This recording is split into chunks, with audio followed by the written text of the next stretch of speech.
ሰላም የኢቲቪ ተከታታዮች እንዴት ናችሁ? ዛሬ ይዤላችሁ የመጣሁት ኢትዮ ቴሌኮም ኪባድ ስልክ ነው ወይም ደግሞ የቻይና ሞባይል በተን ስልክ ነው ይዤላችሁ የመጣሁት። ስክሪኗ እንደምታዩት እንግዲህ አበራም ዲስፕሌይ አታረግም። ዲስፕሌይ የማታረገው በላይት ምክንያት ነው። ላይቷን እንዴት አርግተን በቀላሉ ጃምፕ ምን እንደምናረግ በአጭር ቪዲዮ ነው ማሳያችሁ፣ በጣም በቀላሉ ማለት ነው። መጀመሪያ ከዚህ በፊት የተደረገ ያው ፔስት ስላለ ፔስቱን እናጸደዋለን። ጥርትና ጽድት ካረግን በኋላ በቀጥታ የፖዚቲቭ እግሩ ነው ወይ ኔጌቲቭ እግር ነው ላይት የሚፈልገው የሚለውን ቼክ እናረጋለን። ቼክ ስናረግ መርፌ በረዘም ባለ ሽቦ በይደን እንደዚህ ልክ እንደምታዩት በእንደዚህ አይነት መልኩ መርፌ አርግተን ቼክ እናረጋለን። ላይቱ እንግዲህ መጀመሪያ ፖዚቲቭ ላይ ልክ ስሞክር ልክ እንደምታዩት እዚችኛዋ እግር ላይ ላይቷ መታለች።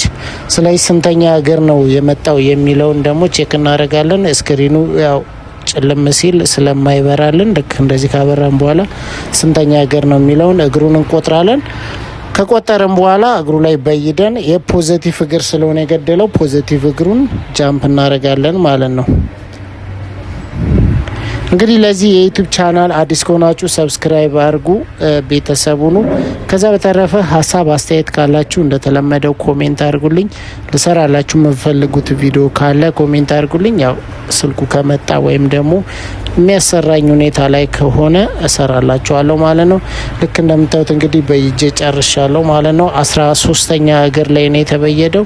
37 እግር ጀምሮ ነው የምቆጥሩት ወይም ደግሞ የላይት ሮች ያሉ ፖዚቲቭ እና ኔጌቲቭ ለብቻ እንዳያችሁት ኬብሉ ላይ የተበየደ ነው።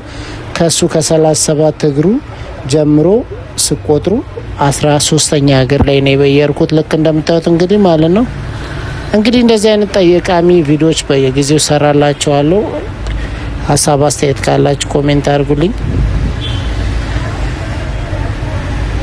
በቀጣይ በሌላ በአስተማሪ ቪዲዮ ዳግም እንገናኛለን። በያላችሁበት መልካም ጊዜ ይሆንላችሁ።